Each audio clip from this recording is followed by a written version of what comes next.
23 जुलै रोजी MPSCनी ड्रग इन्स्पेक्टरच्या परीक्षेचा निकाल जाहीर केला आणि त्यानंतर सोशल मीडियामध्ये या संदर्भामध्ये काही शंका उपस्थित केल्या गेल्या. काही सन्माननीय लोकप्रतिनिधींनी या संदर्भामध्ये पण काही शंका उपस्थित केल्या. याबाबत वस्तुस्थिती अशी आहे की ही जी परीक्षा आहे ही 22 मार्च 2026 रोजी संपूर्ण ऑफलाईन पद्धतीने परीक्षा झाली होती. जवळपास 31,500 विद्यार्थ्यांनी परीक्षा दिली, 45,000 विद्यार्थ्यांना अर्ज भरले होते. याचा निकाल 12 जूनला लागला आणि त्यातल्या 506 उमेदवारांना आम्ही मुलाखतीला बोलवलं.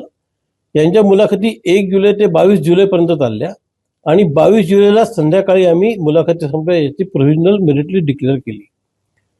21 जुलैला आम्हाला एक मोघम ईमेल प्राप्त झाला होता. त्यात त्यांनी म्हटलं होतं की या परीक्षेमध्ये पेपर लीक झाला, तुम्ही परीक्षा रद्द करा. त्याला आयोगाने उत्तर दिलं की तुमच्याकडे जे काही पुरावे आहेत ते तुम्ही आमच्याकडे घेऊन या. त्याला काही त्याचं उत्तर आलं नाही 22 तारखेला. 23 तारखेला एक अजून ईमेल प्राप्त झाला आणि त्यामध्ये त्यांनी असं म्हटलं आहे की या परीक्षेमध्ये पेपर लीक झालेला आहे. काही उमेदवारांकडे हा पेपर पहिलेच आला होता. त्यांनी काही व्हॉट्सॲपचे चॅट पण त्या संदर्भात अटॅच केले. आम्ही त्यांना पण मेल केला, त्यांना बोलवलं की तुम्ही तुमच्याकडे पुरावे द्यायला आयोगाच्या ऑफिसमध्ये या.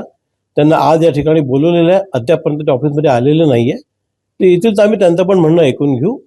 मीनवाईल ज्या उमेदवारांनी ज्या विद्यार्थ्यांनी तक्रार केलेली आहे त्यांनीच काल रात्री एक आयोगाला ईमेल पाठवला आणि त्यांनी सांगितलं की त्यांनी केलेली तक्रार ही चुकीची आहे, कारण त्याचा एक जो मित्र आहे तो या परीक्षेमध्ये पास झाला नाही आणि त्याला वाटलं की जर आपण या संदर्भामध्ये जर ही परीक्षा रद्द झाली तर आपल्याला परत परीक्षा देता येईल, कारण ही परीक्षा अनेक वर्षांनी झाली, पुढची अनेक वर्ष ही परीक्षा होणार नाही आहे. आम्ही या पण गोष्टी शहानिशा करतोय. एका उमेदवारांनी एक रील व्हायरल केलेली आहे इंस्टावर. त्यांनी सांगितलं की ही जी तक्रार आहे ही खरी आहे. त्याशिवाय काही उमेदवारांनी म्हटलं की सगळी तक्रार खोटी आहे. या संदर्भात आम्ही सगळ्या गोष्टींची आता चौकशी करतोय, ज्याची आम्ही पोलिसांमध्ये तक्रार देतोय आणि विद्यार्थ्यांचा या व्यवस्थेवर विश्वास राहावा. MPSCच्या प्रक्रिया ही अतिशय ट्रान्सपरंट आणि पारदर्शक आहे, परंतु विद्यार्थ्यांचा विश्वास राहावा, त्यांच्या मनात कुठलाही संभ्रम राहू नये म्हणून आम्ही या सगळ्या गोष्टीची चौकशी करणार आहे. चौकशीमध्ये जे काही निष्पन्न होईल त्याप्रमाणे आम्ही निश्चितपणे कारवाई करू.